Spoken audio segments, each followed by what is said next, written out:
Hola, ¿qué tal amigos? Nosotros somos el Algoritmo Financiero y el día de hoy traemos un tema muy interesante. ¿De qué vamos a hablar, George? El tema de hoy es sobre qué es una recesión. Últimamente con el tema de ha habido mucho bombardeo de información sobre si ya estamos en una recesión o si próximamente vamos a estar en una. Entonces en este video queremos explicar qué es profundamente y cómo es que se desarrolla esta. Quédese con nosotros. Para entender cómo se origina una recesión, hay que entender cómo funciona la máquina de la economía. Voy a tratar de hacerlo de una manera simple y sencilla.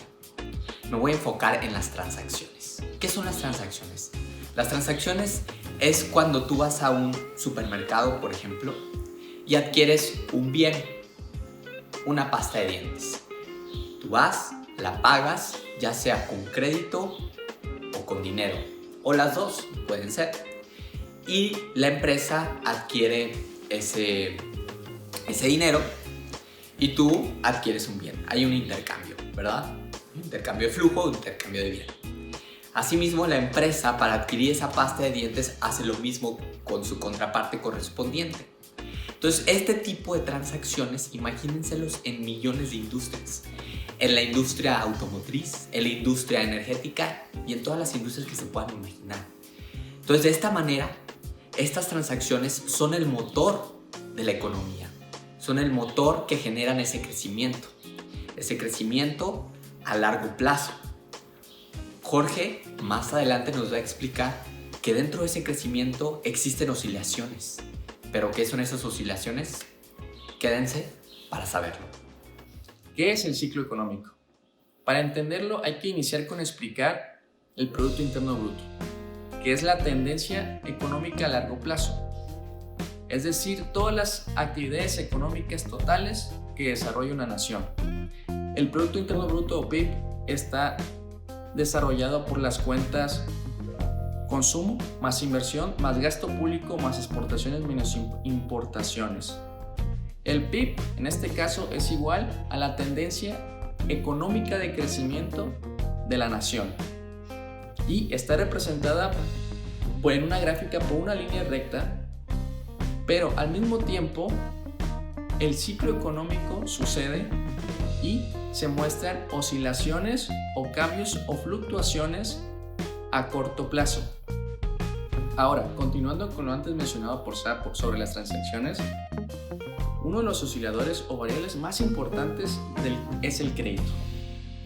Cuanto mayor disposición hay de este, las personas aumentan su nivel de ingreso y como tal, su nivel de consumo. Hay mayores gastos, mayores compras y como resultado también los oferentes o productores se ven beneficiados porque aumenta la capacidad de producción. Ahora, a mayor disposición de crédito hace esto que el ciclo económico se empuje a una expansión o aceleración.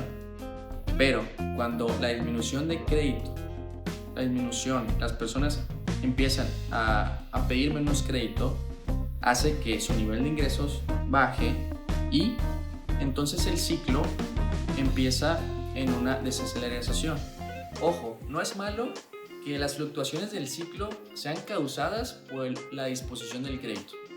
Tiene una connotación negativa cuando las personas se endeudan por encima de sus capacidades de ingreso. Mientras tanto es bueno cuando las personas toman esta misma deuda para realizar inversiones. Por ejemplo, un agricultor va y pide un crédito para poder comprar un tractor. Este tractor en un futuro aumentará sus capacidades de ingreso y traerá consigo una mejoría en sus estándares de vida. Por ejemplo, si este mismo agricultor usa su deuda para comprar un televisor, este no le traerá ningún ingreso y no le ayudará en nada a pagar sus deudas. Ahora, el crédito es un ejemplo de las tantas variables conductoras que hay. No es la única. Esto también sucede con mayor parte de las variables económicas como es la inversión, el consumo, el ingreso de las personas y el mismo empleo. Bueno, ahora toca explicarles cuáles son las etapas del ciclo económico. Las etapas son 4. Primera etapa, recesión. Segunda etapa, recuperación. Tercera, expansión. Cuarta, desaceleración. En las etapas de recuperación y expansión responden a las fases del ciclo en donde la economía está en un estado depresivo, de menos actividad a un crecimiento, hacia un pico. Por el otro lado, las etapas de desaceleración y recesión responden a un entorno donde la actividad económica transita desde un estado expansivo, quiere decir desde un pico, hacia un estado recesivo, hacia un fondo. Ahora es momento de entrar a la definición de recesión. Para ello tomé dos instituciones. La primera, que es la National Bureau of Economic Research, lo define como el decrecimiento en la actividad económica durante varios meses. Esto quiere decir un decrecimiento en el empleo y en el PIB real. Por el otro lado tenemos a la institución conocida como el Center for Economic Policy Research, que la define como igual el decrecimiento en el PIB real, en el empleo, en las inversiones durante 2 trimestres consecutivos. Es la única diferencia en la que observamos. Una nos especifica más el tiempo, que es la Center for Economic Policy Research, y la otra nos dice que es durante varios meses.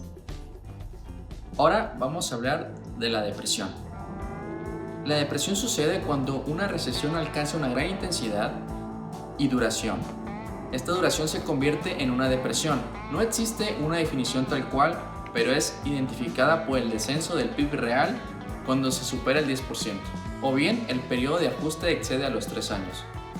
Un ejemplo de esta fue la Gran Depresión de 1929, donde el PIB bajó un 30%, la producción alrededor del 43% y 12 millones de personas perdieron su empleo.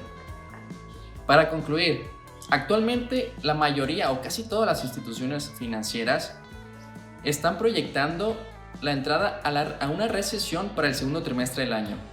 Por ejemplo, Goldman Sachs, uno de los bancos de inversión más grandes del mundo, recientemente ha actualizado sus proyecciones para la economía estadounidense.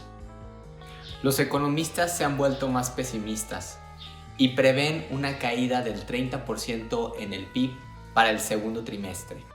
Esto es algo que no se veía desde hace un siglo. Sin embargo, son optimistas porque al mismo tiempo creen que para el tercer trimestre esto se pueda recuperar. ¿Será cierto? No lo sabemos. Esperemos si les haya gustado el día de hoy nuestro tema. Sus amigos, el algoritmo financiero. Muchas gracias. Hasta luego.